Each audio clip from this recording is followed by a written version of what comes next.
പക്ഷെ ശരിക്കും പറഞ്ഞാൽ ഇത് നമുക്ക് എന്താണ് ഒരു ആഗ്രഹം, ഇത് നമുക്ക് നെറ്റ് വേണമെന്നൊരു ആഗ്രഹം ഉണ്ടെങ്കിൽ അതിന് എത്ര തവണ എഴുതുന്നു എന്നുള്ളതല്ല. നമ്മൾ എന്തായാലും അതിന് പരിശ്രമിച്ചാൽ തീർച്ചയായിട്ടും കിട്ടാവുന്നതാണ്. അത് എന്ന് പറയാം, ഭയങ്കര എഫേർട്ട് ഇടുകയും വേണ്ട. ആ ഒരു സിസ്റ്റമാറ്റിക് വേയിൽ ചെയ്താൽ ഉറപ്പായിട്ട് കിട്ടുന്ന ഒരു കാര്യമാണ്. എൻ്റെ മൊത്തം പ്രിപ്പറേഷനും പേപ്പർ തന്നെയാണ്. നമ്മൾ ഇന്ന് സംസാരിക്കുന്നത് കൊല്ലം ജില്ലയിലെ ചാത്തന്നൂരുള്ള ചിത്തുവുമായിട്ടാണ്. ഇപ്രാവശ്യത്തെ എക്സാമിന് കൊമേഴ്സിൽ നെറ്റ് ക്വാളിഫയർ ആണ് Chithu. So first of all congratulation Chithu. Okay, so Chithu, commerce എന്ന് പറയുമ്പോൾ ബേസിക്കലി നമുക്കറിയാം ഏറ്റവും കൂടുതൽ ആളുകൾ പരീക്ഷ എഴുതുന്ന ഒരു സബ്ജക്റ്റ് ആണ്. അപ്പോൾ അതുകൊണ്ട് തന്നെ പലപ്പോഴും കുട്ടികളെ സംബന്ധിച്ച് കുട്ടികളുടെ ഒരു അപ്രോച്ചിൽ കൊമേഴ്സ് അത്യാവശ്യം ടഫാണ്. കുറേ ആളുകൾ പരീക്ഷ എഴുതുന്നത് കൊണ്ട് കിട്ടാൻ ബുദ്ധിമുട്ടാണ്. ഒരുപാട് ആളുകൾ പഠിക്കുന്നുണ്ടല്ലോ. അപ്പോൾ എങ്ങനെയായിരുന്നു ചിത്തുവിൻ്റെ ഒരു കൊമേഴ്സ് പ്രിപ്പറേഷൻ സ്ട്രാറ്റജി? ശരിക്കും പറഞ്ഞാൽ ഞാൻ നെറ്റിന് PGക്ക് പഠിക്കുമ്പോൾ തൊട്ടേ നെറ്റിൽ സ്റ്റാർട്ട് ചെയ്തതാണ് നെറ്റിൻ്റെ ഒരു പഠിത്തം എന്ന് പറയുന്നത്. അപ്പോൾ ആദ്യത്തെ 2 തവണ ഒരു അത്ര സീരിയസ്നെസ്സോട് കൂടിയൊന്നും അല്ല ഞാൻ സത്യത്തിൽ പഠിച്ചു തുടങ്ങിയത്. ഫ്രണ്ട്സുകളെയൊക്കെ കാണുന്നു, നമ്മളെല്ലാവരും ഒരുമിച്ച് PGക്ക് പോകുമ്പോൾ അന്ന് തൊട്ടേ എൻ്റെ ആഗ്രഹം സ്കൂളിൽ പഠിപ്പിക്കുക എന്നുള്ളതാണ്. അപ്പോൾ അതിനുവേണ്ടി PG കഴിഞ്ഞിട്ട് BEd ചെയ്യുക, സെറ്റ് കിട്ടുക, ആ ഒരു ഇതിലാണ് പോയിക്കൊണ്ടിരുന്നത്. ഞങ്ങൾ കോളേജിൽ ചേർന്ന സമയത്ത് സാറൊക്കെ പറഞ്ഞു, ഞങ്ങളുടെ പഠിപ്പിക്കുന്ന സാർമാരൊക്കെ പറഞ്ഞു നെറ്റ് എഴുതണം, നെറ്റ് എഴുതി കോളേജിൽ നിന്ന് പ്രിപ്പയർ ചെയ്യണം എന്നൊക്കെ പറഞ്ഞിട്ട് നല്ല മോട്ടിവേഷൻ ആയിരുന്നു. അപ്പോൾ ഫ്രണ്ട്സിൻ്റെ ഒക്കെ കൂടെ പോയി അന്ന് അപ്ലൈ ചെയ്യുന്നു, പോയി എഴുതുന്നു എന്നുള്ളതേ ഉള്ളൂ. അതായത് പഠിച്ചിട്ട് പോയോ സിലബസ് വെച്ച് പഠിച്ചോ ഒന്നും ഞാൻ നെറ്റ് ആദ്യത്തെ ടൈമിൽ, എൻ്റെ ആ PG ടൈമിൽ പഠിച്ചിട്ടേ ഇല്ല നെറ്റിന് വേണ്ടി. പിന്നെ PG കഴിഞ്ഞ ഒരു 6 months കഴിഞ്ഞപ്പോഴായിരുന്നു മാരേജ്. അപ്പോൾ മാരേജ് കഴിഞ്ഞപ്പോഴത്തേക്കും BEdന് ചേരണമെന്നായി.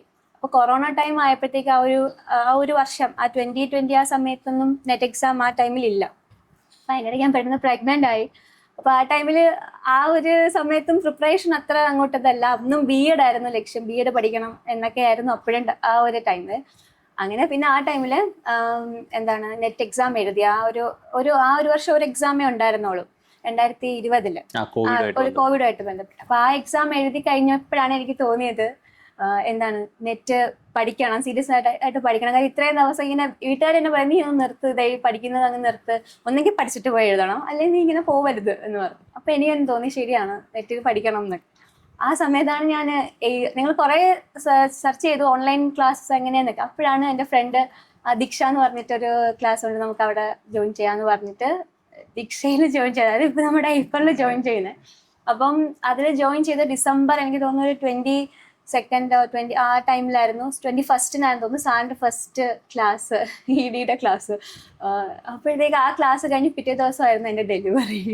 അത് കഴിഞ്ഞ ശേഷം പിന്നെ എനിക്ക് പ്രോപ്പറായിട്ട് പഠിക്കാനേ പറ്റിയിട്ടില്ല. പിന്നെ ജനുവരിയിൽ BEdൻ്റെ ക്ലാസ് സ്റ്റാർട്ട് ചെയ്യുന്നു.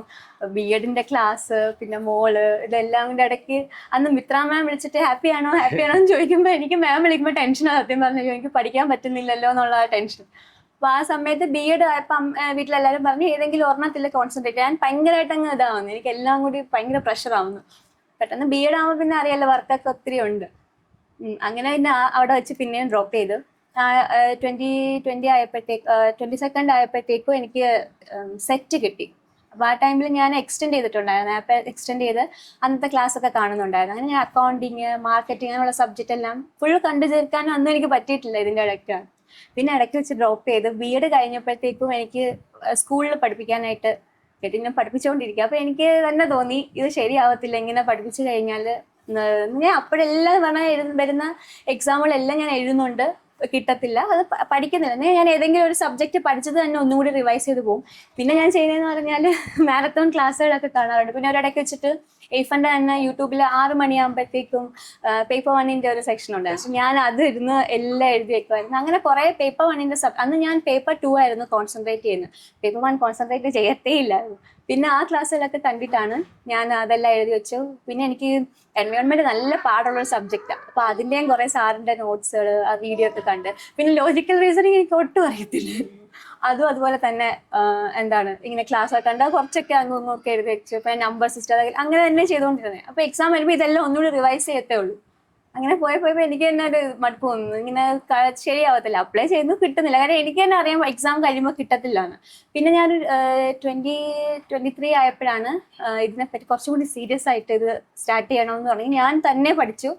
അപ്പം എനിക്ക് ക്വാളിഫൈ ചെയ്യാൻ പറ്റിയില്ല. അപ്പം എനിക്ക് വിഷമമായി. ഞാൻ നല്ല എഫേർട്ട് ഇട്ട് പഠിച്ചായിരുന്നു, പക്ഷെ എനിക്ക് പറ്റിയില്ല. പിന്നെ അത് കഴിഞ്ഞിട്ട് അപ്പോഴും വർക്ക് ചെയ്യുകയാണ്. അപ്പോഴാണ് HSST എക്സാം വരുന്നുണ്ടെന്ന് വന്ന്. അപ്പോൾ HSSTക്ക് വേണ്ടി പിന്നെ പ്രിപ്പയർ ചെയ്തു. എന്നാലും നെറ്റ് കളഞ്ഞിട്ടില്ലായിരുന്നു. അത് കഴിഞ്ഞ് HST അപ്പോൾ ഞാൻ ഹസ്ബൻഡും പറഞ്ഞിങ്ങനെ വർക്ക് ചെയ്ത് പ്രിപ്പയർ ചെയ്യുന്നത് ബുദ്ധിമുട്ടാണ്. അപ്പോൾ ഞാൻ കൊല്ലത്തായിരുന്നു വർക്ക് ചെയ്തത്. അപ്പോൾ എനിക്ക് ഇവിടുന്ന് ഇങ്ങോട്ട് വരുമ്പോഴത്തേക്ക് ഒരു 13 കിലോമീറ്റർ ഡിസ്റ്റൻസ് ഉണ്ട്. വരുമ്പോൾ ഞാൻ ടയേർഡ് ആവും, പിന്നെ ആ ഒരു ബുദ്ധിമുട്ടുണ്ടായിരുന്നു. അപ്പം ഞാൻ വെച്ച് എന്തായാലും 1 വർഷം ബ്രേക്ക് എടുത്തിട്ട് ഇതിനു വേണ്ടി പ്രിപ്പയർ ചെയ്യാമെന്ന് പറഞ്ഞ് ഞാൻ HSTക്കും നെറ്റിനും വേണ്ടി. അപ്പോൾ എൻ്റെ മനസ്സിൽ അന്ന് അപ്പോൾ എൻ്റെ അടുത്ത് വീട്ടിൽ അച്ഛനും ഒക്കെ പറഞ്ഞ് നല്ലൊരു കോച്ചിങ് സെൻറ്ററിൽ കയറാം. അപ്പം എനിക്ക് വേറെ ഓപ്ഷൻ ഞാൻ എന്തായാലും എയ്ഫല്ല തന്നെ വരാമെന്ന് ഞാൻ എയ്ഫല്ല ജോയിൻ ചെയ്തത്. പിന്നെ എൻ്റെ ആഗ്രഹമായിരുന്നു ഈ തവണ തന്നെ എനിക്ക് എഴുതിയെടുക്കണം എന്നുള്ള എൻ്റെ അത്ര ഇതിൽ ഞാൻ പഠിച്ച് ക്വാളിഫൈഡ് ആയതാണ്. Okay got it Chithu. അപ്പം നമ്മള് അപ്പം ചിത്തു മൾട്ടിപ്പിൾ ടൈം അറ്റംപ്റ്റ് ചെയ്തിട്ട് പറഞ്ഞ പോലെ 2018 അറൗണ്ട് ഒരു 10+ ടൈം. അതെ എനിക്ക് തോന്നുന്നു ഞാനിപ്പോ ക്വാളിഫൈ ചെയ്ത് 12ാമത്തെ നെറ്റിലാണ് ഞാൻ ക്വാളിഫൈഡ് ആവുന്നത്. ഞാൻ ഫസ്റ്റ് എഴുതുന്നതെന്ന് പറഞ്ഞാൽ CBSE നടത്തിയ നെറ്റാണ്. ലാസ്റ്റ് OMR എഴുതി, അന്ന് തൊട്ടേ എഴുതുന്ന ആളാണ് ഞാൻ. അപ്പൊ അതിലേ ചിത്തു ഞാൻ ചോദിക്കാൻ കരുതി, ഇപ്പം പല ആളുകളും ഇപ്പൊ ഇങ്ങനെ എക്സാം എഴുതുമ്പം 1, 2, 3 തവണ എഴുതുമ്പോൾ അവർ പരാജയപ്പെടുമ്പം അവർ ഗെയിം അങ്ങ് നിർത്തും. അവർ കുറച്ചുകൂടി ആളുകൾ ഡീമോട്ടിവേറ്റഡ് ആവും, ഇതെന്നെ കൊണ്ട് പോസിബിൾ അല്ല എന്നുള്ളൊരു ആസ്പെക്റ്റിലേക്ക്. അപ്പം എസ്പെഷ്യലി ഈ പരീക്ഷ ഭയങ്കര കോമ്പറ്റീറ്റീവ് ആയതുകൊണ്ട് ജയിക്കുന്നതിനേക്കാളൊരു ആളുകൾ തോൽക്കുന്ന ഒരു പരീക്ഷയാണത്. അപ്പോൾ ആ ജേണി എങ്ങനെയാണ് ചിത്തു കൊണ്ടുപോയത്, അല്ലെങ്കിൽ ആ ജേണി കൊണ്ടുപോകാൻ ബുദ്ധിമുട്ടുള്ള ആളുകളോട് എന്താണ് പറയാനുള്ളത്? സാർ ശരിക്കും പറഞ്ഞാൽ ഇത് നമുക്ക് എന്താണ് ഒരു ആഗ്രഹം, ഇത് നമുക്ക് നെറ്റ് വേണമെന്നൊരു ആഗ്രഹം ഉണ്ടെങ്കിൽ അതിന് എത്ര തവണ എഴുതുന്നു എന്നുള്ളതല്ല, നമ്മൾ എന്തായാലും അതിന് പരിശ്രമിച്ചാൽ തീർച്ചയായിട്ടും കിട്ടാവുന്നതാണ്. അത് എന്താ പറയുക, ഭയങ്കര എഫേർട്ട് ഇടുകയും വേണ്ട, ആ ഒരു സിസ്റ്റമാറ്റിക് വേയിൽ ചെയ്താൽ ഉറപ്പായിട്ട് കിട്ടുന്ന ഒരു കാര്യമാണ്. ഇപ്പം എന്നെ സംബന്ധിച്ചെന്ന് പറഞ്ഞാൽ ഞാൻ ഈ സാറ് പറഞ്ഞ പോലെ ചിന്തിച്ചിട്ടുമുണ്ട് ഇതങ്ങും വേണ്ടാന്ന്. സെറ്റ് ചെയ്തിട്ട് BEd കഴിഞ്ഞപ്പോഴും എനിക്ക് ആ ഒരു മൈൻഡ് ഉണ്ടായിരുന്നു, വേണ്ട ഇത് രണ്ടും ഉണ്ടല്ലോ. പക്ഷെ അതല്ല, നമ്മളിപ്പോൾ ടീച്ചിങ് ആണ് നമ്മുടെ ഒരു പാഷനെങ്കിൽ തീർച്ചയായിട്ടും നമ്മൾ നെറ്റ് JRF ഒക്കെ ക്വാളിഫൈ ചെയ്യണം. അപ്പം നമ്മുടെ സബ്ജക്റ്റ് നമ്മൾ അത്രത്തോളം പഠിക്കുക ചെയ്യുന്നത്. അപ്പം ഞാൻ പറയുന്നത് അങ്ങനെ മടുപ്പൊന്നും വിചാരിക്കരുത്. ഇത് എന്തായാലും തീർച്ചയായിട്ടും നമുക്ക് ക്വാളിഫൈ ചെയ്യാൻ പറ്റും. ആദ്യത്തെ നമ്മൾ തോറ്റാലും കുഴപ്പമില്ല, എഴുതിക്കൊണ്ട് എത്ര വയസ്സ് വരെ നമുക്ക് എഴുതാമല്ലോ. JRFന് പരിമിതി ഉണ്ടെന്നല്ലേ ഉള്ളൂ. പഠിച്ച സിസ്റ്റമാറ്റിക് വേയിൽ പഠിച്ചു കഴിഞ്ഞാൽ ഉറപ്പായിട്ടും ഇത് കിട്ടും. അതൊരു മടുപ്പ് ഫീൽ ചെയ്യേണ്ട കാര്യമില്ല. പിന്നെ പ്രത്യേകിച്ച് കൊമേഴ്സ് എന്ന് പറഞ്ഞാൽ അത്ര വലിയ പാടുള്ള സബ്ജക്റ്റ് ഒന്നുമല്ല. പിന്നെ കുറേ പേര് കൊമേഴ്സ് ഉണ്ട് എന്നുള്ളൊരു കോമ്പറ്റീഷൻ കൂടുതലാണെന്നേ ഉള്ളൂ. കറക്റ്റായിട്ട് പഠിച്ചു കഴിഞ്ഞാൽ, ഇഷ്ടപ്പെട്ട് പഠിച്ചു കഴിഞ്ഞാൽ തീർച്ചയായിട്ടും കിട്ടും. ആ ഒരു ഇഷ്ടപ്പെട്ട് ഞാൻ പഠിച്ച എയ്ഫലിൽ വന്നിട്ടാണ്. എനിക്ക് ഇതുവരെയും ഒരു മടുപ്പ് കൂടി തോന്നിയിട്ടില്ല പഠിക്കുമ്പോൾ. സാറിൻ്റെ ക്ലാസ് നമ്മൾ 2:30 വരെയൊക്കെയുള്ള ക്ലാസ്സിലൊക്കെ ഞാൻ വളരെ ഹാപ്പി ആയിട്ടിരുന്ന് പഠിച്ചിട്ടുള്ള ഒരു ടൈമാണ്.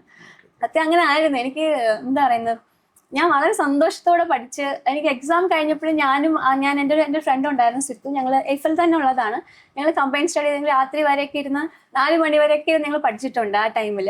അപ്പോഴും ഞങ്ങൾക്ക് ഒരു മടുപ്പ് തോന്നിയിട്ടേ ഇല്ല. കിട്ടണമെന്നുള്ള ആഗ്രഹം നമുക്കുണ്ടെങ്കിൽ തീർച്ചയായിട്ടും നമുക്ക് പഠിച്ച് കയറാനായിട്ട് പറ്റും. അത് ഇത്ര സമയം വേണം, 6 മാസം വേണമെന്നൊന്നും ഇല്ല. പഠിക്കുന്ന 2 മാസമാണല്ലോ 1 മാസമാണ്, നമ്മൾ പ്രോപ്പറായിട്ട് പഠിച്ചാൽ സന്തോഷത്തോടെ പഠിച്ചു കഴിഞ്ഞാൽ നമുക്ക് ഉറപ്പായിട്ടും കിട്ടും. ഒരു എഫേർട്ട് എനിക്ക് മറ്റേ വീട്ടിലെ കാര്യം ഉണ്ടല്ലോ, അല്ലെ കൊച്ചിന് ഇതുണ്ടല്ലോ എന്നൊക്കെ ചിന്തിച്ചുകൊണ്ടിരിക്കുവാണെങ്കിൽ അങ്ങനെ ചിന്തിക്കണ്ട, അതങ്ങ് നടക്കും എൻ്റെ വഴിക്ക്. തീർച്ചയായിട്ടും കിട്ടും. അതൊരു ചിത്തു ഇതിലേ ഇപ്പൊ പറഞ്ഞ പോലെ ഇപ്പം ഏറ്റവും കൂടുതൽ ആളുകൾക്കുള്ള പ്രശ്നം കൺസിസ്റ്റൻസിയായി ബന്ധപ്പെട്ടാണ്. പക്ഷെ കൺസിസ്റ്റൻസിക്ക് നമ്മൾ ഒരുപാട് വേസ് ടു എൻഷുർ കൺസിസ്റ്റൻസി പറയാറുണ്ട്. പക്ഷെ അതിൽ എനിക്ക് ഏറ്റവും പ്രധാനപ്പെട്ട ഒരു കാര്യം, മേ ബി ചിത്തൂരും വർക്കൗട്ട് ചെയ്തിട്ടുള്ളത്, ഇതിന് നമ്മളെ കൂടെ തന്നെ സീരിയസ് ആയിട്ട് പ്രിപ്പയർ ചെയ്യുന്ന ഒരു സെറ്റ് ഓഫ് ടീം മെമ്പേഴ്സ് അല്ലെങ്കിൽ ഫ്രണ്ട്സ് ഉണ്ടാവുക എന്നുള്ളത് ഇമ്പോർട്ടന്റ് ആയിട്ട് ഫീൽ ചെയ്യുന്നു. അത് അങ്ങനെ ഉണ്ടാവുന്നത് എത്രത്തോളം നല്ലതായിരിക്കും, എന്താണ് ചിത്തുവിന്റെ അതിന്റെ?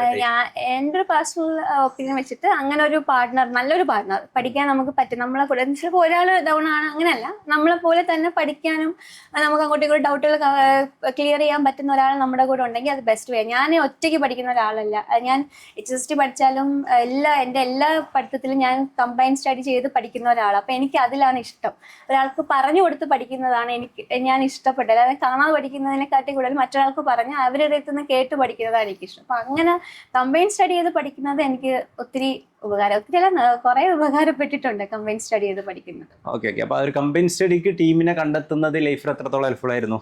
നല്ല അത് ഞാനാണെങ്കിൽ ഇതിന്റെ ഇടയ്ക്ക് എനിക്ക് കേരള ഫിനാൻസ് കോർപ്പറേഷൻ്റെ ഒരു എക്സാം ഉണ്ടായിരുന്നു. അപ്പോൾ അത് സെപ്റ്റംബറിലായിരുന്നു ആ എക്സാം. അപ്പം ഞാൻ അത് കഴിഞ്ഞിട്ട് നെറ്റ് സ്റ്റാർട്ട് ചെയ്യാമെന്നുള്ള രീതിയിൽ, കാര്യം ഓൾമോസ്റ്റ് ഞാൻ HSTക്ക് വേണ്ടി കുറച്ച് പഠിച്ചിട്ടുണ്ട്.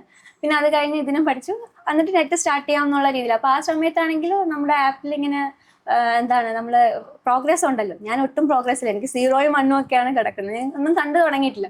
അപ്പം മിശ്രിയ മാം ആണ്, മാം വിളിച്ചിട്ട് പറഞ്ഞ് ഇങ്ങനെ ആണല്ലോ കാണുന്നത്. ഞാൻ പറഞ്ഞു മാം എനിക്ക് എക്സാം ഉണ്ട്, അത് കഴിഞ്ഞിട്ട് സ്റ്റാർട്ട് ചെയ്യാം എന്നുള്ള രീതിയിൽ നിൽക്കുമായിരുന്നു. അപ്പോഴാണ് നമുക്ക് എയ്ഫലിൽ ഇങ്ങനെ മദേഴ്സ് ഗ്രൂപ്പ് അങ്ങനെ ഗ്രൂപ്പ് ഉണ്ട്. അപ്പം ഞാൻ മദേഴ്സ് ഗ്രൂപ്പിലുള്ള ഒരാളാണ്. അപ്പം എനിക്ക് ഒറ്റയ്ക്ക് ഇരുന്ന് പഠിച്ചിട്ട് ഒട്ടും പറ്റുന്നില്ല. അപ്പം ഞാൻ ഹസ്ബൻഡിനോട് പറഞ്ഞ്, എടാ ഞാൻ ഗ്രൂപ്പിൽ കുറേ പേരുണ്ട് അതിൻ്റെ അകത്ത്, ഞാനൊരു മെസ്സേജ് ഇടട്ടെ, ആരെങ്കിലും ഞാൻ കമ്പൈൻ സ്റ്റഡി ചെയ്യാൻ പോകുന്നു, ആരെങ്കിലും വരുന്നുണ്ടോ എന്ന് ചോദിച്ചിട്ട്. അപ്പം ഹസ്ബൻഡ് ഞാൻ ഇട, നീ കുഴപ്പമില്ല, നീ ഇട്ട് നോക്ക്. അങ്ങനെ ഞാൻ ഇട്ട് എനിക്ക് കിട്ടിയ ഫ്രണ്ട്സാണ്. അതായത് എൻ്റെ അതേ സിറ്റുവേഷനുള്ള ആൾക്കാരാണ്.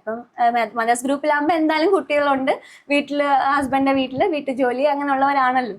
അപ്പം എൻ്റെ അതേ സിറ്റുവേഷനുള്ളവരാകുമ്പോൾ ഞാൻ പറയുന്ന എൻ്റെ വിഷമങ്ങൾ പറഞ്ഞാലും അവർക്ക് മനസ്സിലാവുന്ന ആളായിട്ട് ഇട്ടപ്പോൾ അങ്ങനെ ഞങ്ങൾ ഒരു 6 പേരുടെ ഒരു ഗ്രൂപ്പ് ഞങ്ങൾ സ്റ്റാർട്ട് ചെയ്തായിരുന്നു. ഞാൻ, സിത്തു, ഫാത്തിമ, ഷിറീൻ, പിന്നെ തെസ്നി, പിന്നെ നമ്മുടെ കമ്പ്യൂട്ടർ സയൻസിലെ ഫെമിന, ഞങ്ങൾ എല്ലാവരും കൂടെ ഉള്ള ഒരു ഗ്രൂപ്പായിരുന്നു. അപ്പം ഞങ്ങൾ ചെയ്യുന്നതെന്ന് പറഞ്ഞാൽ ആദ്യമേ സാറിൻ്റെ ക്ലാസ് രാവിലെയുള്ള മാരത്തോൺ ക്ലാസ് ഒക്കെ ഉണ്ടല്ലോ. അപ്പോൾ അതിന് മുന്നേ സാറ് പറയുന്നതാണ് മാരത്തോൺ ഹയർ എഡ്യൂക്കേഷൻ്റെ ഉണ്ട്. അപ്പോൾ ഞങ്ങൾ ആദ്യം ചെയ്യുന്നത് ഈ വീഡിയോ നമ്മുടെ PPT എടുത്തിട്ട് ഞങ്ങൾ ഇങ്ങനെ ചുമ്മാ പറയാം, അറിഞ്ഞൂടെങ്കിലും അങ്ങ് പറഞ്ഞ് അങ്ങനെയാണ് പഠിച്ചത്. നിങ്ങൾ പേപ്പർ 1 ഒരു സെറ്റാപ്പ് ഞങ്ങൾക്ക് തോന്നി, ഇനി പേപ്പർ 1 പഠിക്കണ്ട, ഇനി പേപ്പർ 2 പഠിക്കാം, പേപ്പർ 2 ഒന്നും അറിയത്തില്ല. അങ്ങനെ ഞങ്ങൾ ആ 6 പേരുടെ ഗ്രൂപ്പ് ചെയ്ത് നമ്മുടെ സബ്ജക്റ്റ് മാത്രമായിട്ട് ചെറിയ ചെറിയ ഗ്രൂപ്പായിട്ട് മാറി ഞങ്ങൾ പഠിച്ചെടുക്കും. അപ്പോൾ എനിക്ക് അന്ന് സിത്തു, പിന്നെ ഒരു ഫാത്തിമ ഉണ്ടായിരുന്നു. അവൾ ഈ കാലത്തുള്ള എൻ്റെ സെയിം സിറ്റുവേഷനാണ്, B.Ed ചെയ്യുക.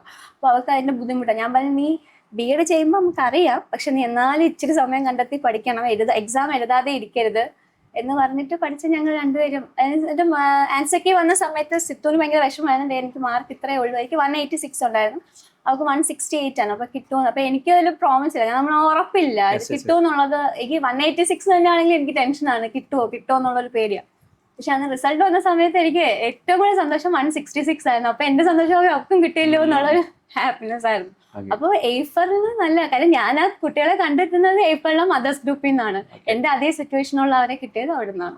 ഓവറോൾ പ്രിപ്പറേഷൻ എയ്ഫർ എത്രത്തോളം യൂസ്ഫുൾ ആയിരുന്നു? എൻ്റെ മൊത്തം പ്രിപ്പറേഷനും എയ്ഫർ തന്നെയാണ്, അല്ലാതെ വേറെ. മുന്നേ ഞാൻ പഠിക്കുന്ന സമയം ഞാൻ പറഞ്ഞില്ല, ഞാൻ എയ്ഫറിന്റെ മാരത്തോൺ ക്ലാസ്സസ് ഒക്കെ മുന്നേ കാണുന്നതാണ്. പക്ഷെ എന്നാലും ചില ടോപ്പിക്കൊക്കെ വരുമ്പോൾ ഞാൻ യൂട്യൂബിൽ സെർച്ച് ചെയ്യും. ഈ ഇപ്പോൾ ഏതെങ്കിലും അറിഞ്ഞാത്ത ടോപ്പിക് ഞാൻ അവിടെ ഏതെങ്കിലും വരുന്ന വീഡിയോ കാണുമായിരുന്നു. പക്ഷെ ഇത് എയ്ഫറിന്റെ ആപ്പ് തന്നെ അധികമാണ്, അത് തന്നെ കണ്ടു തീർന്നിട്ടില്ല. അപ്പോൾ വേറെ എങ്ങോട്ടും എനിക്ക് എയ്ഫർ തന്നെയാണ് ഫുൾ. എയ്ഫറിന്റെ മെറ്റീരിയൽ ഞാൻ വേറെ ഒന്നും പഠിച്ചിട്ടില്ല, അതിന്റെ മെറ്റീരിയൽസ് തന്നെയാണ്. ഇല്ല, ഞാൻ PPT ഒക്കെ തന്നെയാണ് പ്രിഫർ ചെയ്യുന്നത്.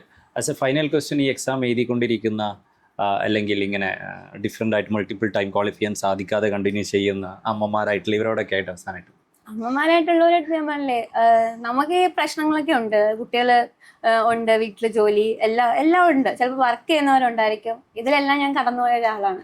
പക്ഷെ ഞാൻ പറഞ്ഞില്ലേ, നമുക്ക് ആഗ്രഹം ഉണ്ടെങ്കിൽ തീർച്ചയായിട്ടും നമുക്കത് പഠിക്കാൻ ഒരു സമയം നമ്മൾ കണ്ടെത്തി, അത് ഒത്തിരി സമയമൊന്നും വേണ്ട, കുറച്ച് സമയം കണ്ടെത്തി പ്രോപ്പർ വേയിൽ ആ ഒരു പ്രീവിയസ് ഇയർ ക്വസ്റ്റ്യൻ പേപ്പറൊക്കെ വർക്ക്ഔട്ട് ചെയ്ത് കഴിഞ്ഞാൽ ഉറപ്പായിട്ട് നെറ്റ് ക്വാളിഫൈ ചെയ്യാൻ എളുപ്പമാണ്. കിട്ടിക്കഴിഞ്ഞപ്പോഴാണ് മനസ്സിലായത് എളുപ്പമായിരുന്നു.